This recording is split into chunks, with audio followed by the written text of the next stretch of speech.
मेरे पहले की जिंदगी की बहुत छोटी छोटी यादें हैं। मेरे आने वाले कल के सपने की तरह है। सिर्फ आज का दिन, सिर्फ ये वक्त मेरा है। मैं 3 दिन पहले यहाँ आई थी। मेरी जिंदगी बहुत खुशहाल थी। ये 3 दिन मेरी जिंदगी की आखिरी यादें हैं। मेरा आज का नहाना मेरी जिंदगी का आखिरी नहाना है। अगर मैं अलमारी खोलूं तो मेरे पास बहुत सारी ड्रेसेस हैं। मैं कौन सी पहनूं यही सोचती हूँ। मेरा आज किसी प्रिंसेस से कम नहीं है। गहने, कुछ समय के लिए मैं अपनी समाधि में थी। मैंने चूड़ियों की आवाज सुनी थी। आज मैं उन सभी चूड़ियों को देख रही हूँ। हाँ, मैं बिल्कुल दुल्हन की तरह सज रही थी। मैंने खुद दुल्हन का ड्रेस चुना था क्योंकि मुझे एक खास काम के लिए चुना गया था। उन्होंने मुझसे कहा था कि इस काम को खत्म करने के बाद तुम्हें जन्नत नसीब होगी। मैंने भी उनकी बातों पर विश्वास कर लिया। इसीलिए एक दुल्हन की तरह इस दुनिया से रुखसत हो रही हूँ। आज के दिन दुनिया की हर एक डिश मेरे सामने है, पर मुझे भूख नहीं है।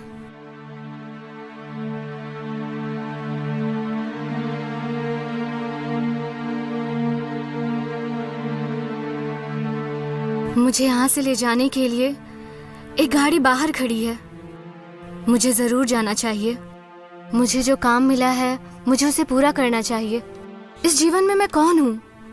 यशु, यश्मीन या मारिया या कुछ और भी हो सकता है। मेरे जैसी लड़कियों के लिए कोई जाति धर्म मायने नहीं रखता। मेरे जैसी लड़कियाँ सिर्फ एक खास काम के लिए चुनी जाती हैं जो उन्हें करना ही पड़ता है।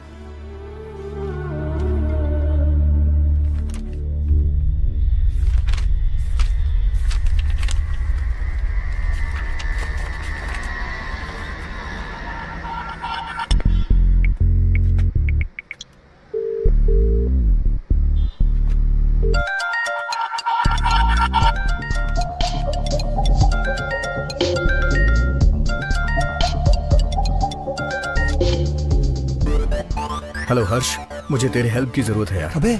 अबे कहाँ है यार? हर चैनल पर तेरी न्यूज है। तेरा फोटो दिखाकर तुझे टेररिस्ट कहा जा रहा है यार। ये क्या हो गया यार? कहाँ है तू? बहुत लंबी कहानी है, अभी डिटेल में नहीं बता सकता। ये बता तू मेरी हेल्प कर पाएगा या नहीं? देख यार, पहले का होता तो 100% तेरी हेल्प करता एंटोनी। अब तेरी हेल्प के चक्कर में मैं फंस जाऊंगा यार। नहीं यार, मैं कुछ नहीं कर सकता। तुझे मेरी हेल्प करनी होगी, नहीं तो मैं तुझे भी फंसा दूंगा। मेरी बात ध्यान से सुन। 1 घंटे के बाद मैं तुझे नाम और एड्रेस बताऊंगा। तू वहाँ पैसे लेके पहुँच जाना, और अगर तू नहीं आया तो मैं सरेंडर कर दूंगा और कह दूंगा कि मेरा बॉस तू है। फिर हम अपनी आगे की जिंदगी जेल में साथ अरे यार, अब तू जो बोल रहा है मुझे वो करना ही पड़ेगा। जैसा तू बोलेगा मैं वैसा ही करूंगा। Very good. बोल क्या करना है? चल ठीक है, अब नंबर नोट कर।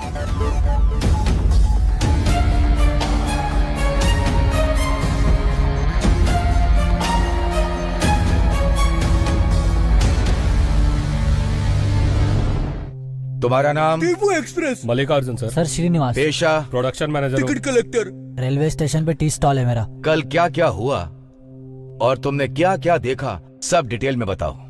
सर, कल ड्यूटी खत्म करने के बाद कलिंगा बार में मैं अपना क्वार्टर लेने गया था सर। वहाँ एक पैक मार के घर निकल लिया सर। सर वो दोनों बहुत ही सीरियस बात कर रहे थे। रेलवे स्टेशन पे इधर उधर ऐसे ही घूम रहे थे। ये दोनों रेलवे स्टेशन के आसपास ही घूम रहे थे। मुझे लगा मियाँ बीवी के आपस की बात है, इसीलिए ध्यान नहीं दिया। मैं कुछ नहीं जानती सर, मुझे घर जाना है। मेरा पति गुस्सा करेगा। वहाँ मटन बिरयानी टेस्टी मिलती है। बिरयानी खा के मजा आ गया सर सच में। लेकिन बिरयानी में टंगड़ी एक ही मिलती है सर, पूरा मूड खराब हो जाता है।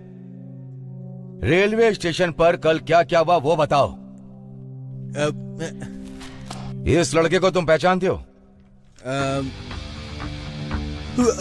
हाँ सर, इन दोनों को रेलवे स्टेशन पर देखा था। इन दोनों से तो फेस टू फेस बात भी की थी सर। मुझसे कहा कि शादी करने आए सर, लेकिन वो तो बॉम्ब ब्लास्ट करने आए, ये पता नहीं था मुझे। क्या इन दोनों ने तुम्हारी दुकान पर आके चाय पी थी? हाँ, पर चाय लेकर चला गया था और जल्दी जल्दी में मैंने उससे पैसे भी नहीं लिए। अगर वो आपको मिले तो पैसा दिलवा दीजिएगा। ए रमेश, इसे बाहर ले जाओ। पर सर पैसा उस रात वो लड़की ब्रिज से नीचे कूदने ही वाली थी। उसका लवर ऊपर गया और उसे सही सलामत वापस ले आया। इससे ज्यादा मैं नहीं जानता। मेरे पति गुस्सा करेंगे। मैं जाऊँ सर? आधी रात में एक लड़की दुल्हन के ड्रेस में रेलवे स्टेशन पर घूम रही थी, पुलिस को क्यों नहीं बताया? मैंने आपको पहले ही बता दिया सर। मैंने सोचा कि शादी करके चले जाएंगे, लेकिन इतने लोगों का टिकट काट के जाएंगे पता नहीं था। एटलीस्ट टिकट कलेक्टर को तो बताना चाहिए था। फालतू की बातें करते रहे मुझसे। और क्या क्या किया उस लड़के ने रेलवे स्टेशन पर, तुमने ध्यान दिया? मैं जल्दी में थी, टिकट खरीदा और स्टेशन में चली गई। ट्रेन आई, ब्लास्ट हुआ और मैं बेहोश हो गई। सच कहूँ तो वो लड़की ना बहुत ज्यादा ब्यूटीफुल थी सर। अगर तुम उसे गले लगा लेते ना तो तरबूज की तरह फट जाते।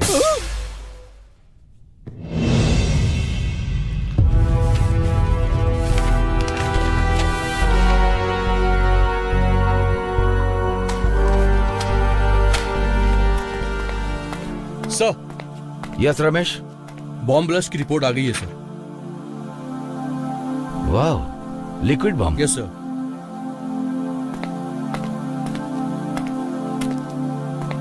सुनो नागा सर, ये जो लिक्विड बॉम्ब है ना, इनका इस्तेमाल और किन किन देशों में हुआ है, इसका जिम्मेदार कौन था और इसकी जिम्मेदारी किसने ली, ये सारी डिटेल निकालो। सर, लंदन, पेरिस और अब बेंगलोर, इन 3 जगहों पर ये लिक्विड बम ब्लास्ट हुए हैं। लंदन और पेरिस के बम ब्लास्ट में ISI का हाथ था। बेंगलोर ब्लास्ट के लिए अभी तक किसी ने जिम्मेदारी नहीं ली है सर। इस ब्लास्ट का मास्टरमाइंड कौन है? अगर कोई क्लू है तो जरा चेक करो। जी।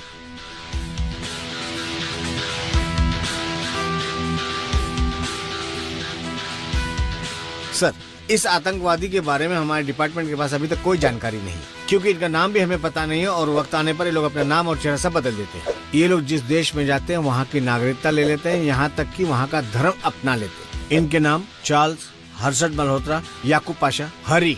कोई भी जाति, कोई भी धर्म बदलने में माहिर है लोग। अगर इनको आइडेंटिफाई करना है तो इनकी ओरिजिनल फोटो लंदन इंटरपोल के पास है। लंदन इंटरपोल को कांटेक्ट करो और उन्हें फोटो फैक्स करने को बोलो। Okay sir. सर, हमने एंटोनी को ट्रेस कर लिया सर। कनेक्ट करो। हेलो, कहाँ हो तुम? सर, एंटोनी मॉल में घूम रहा है। मैं वहीं पहुंच रहा हूँ। I am coming.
हेलो हर्ष, मेरी बात ध्यान से सुनना।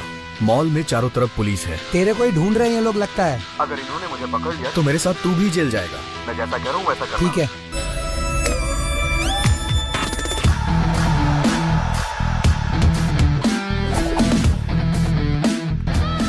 मैं फर्स्ट फ्लोर आ गया हूँ, मुझे कहाँ आना है? कैप और जैकेट पहन के सेकंड फ्लोर पे आ जा।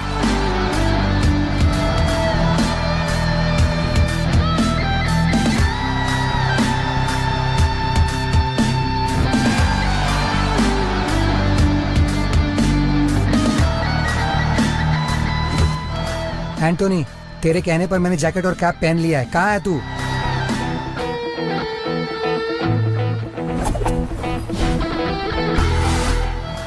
थर्ड फ्लोर, कॉफी शॉप के पास।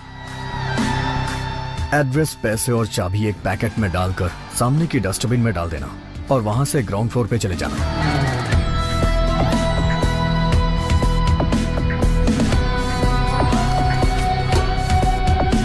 डाल दिया।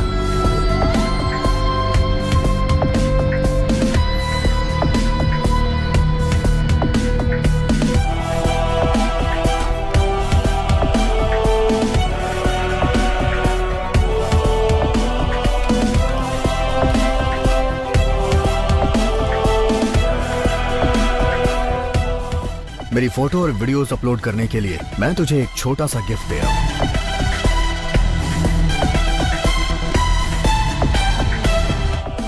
हर्ष चेक एंड मेड।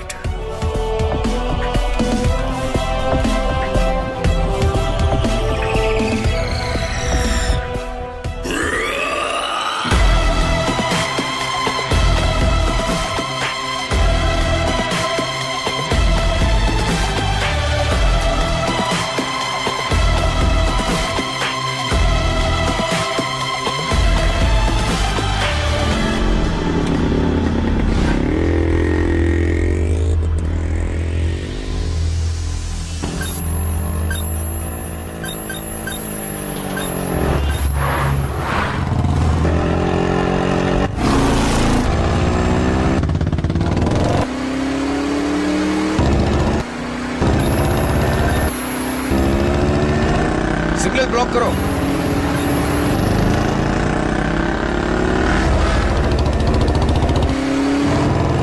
जल्दी करो, पकड़ो उसे।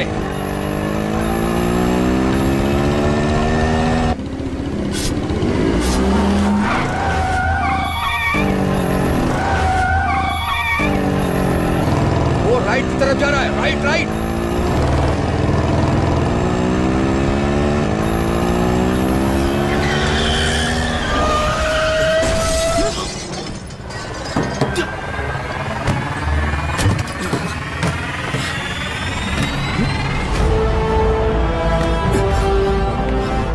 पागल है क्या?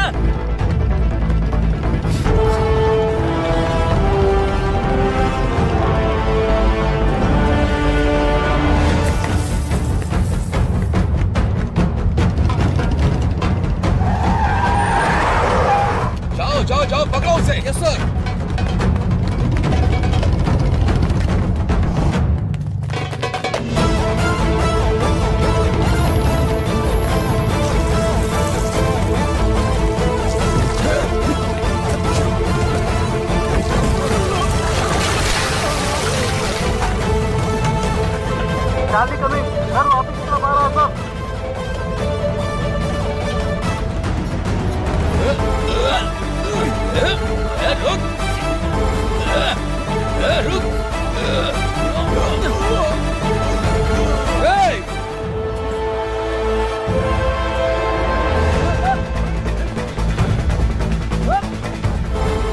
इन्हें मेरी लोकेशन कैसे पता चल रही है? शायद मेरे फोन की वजह से।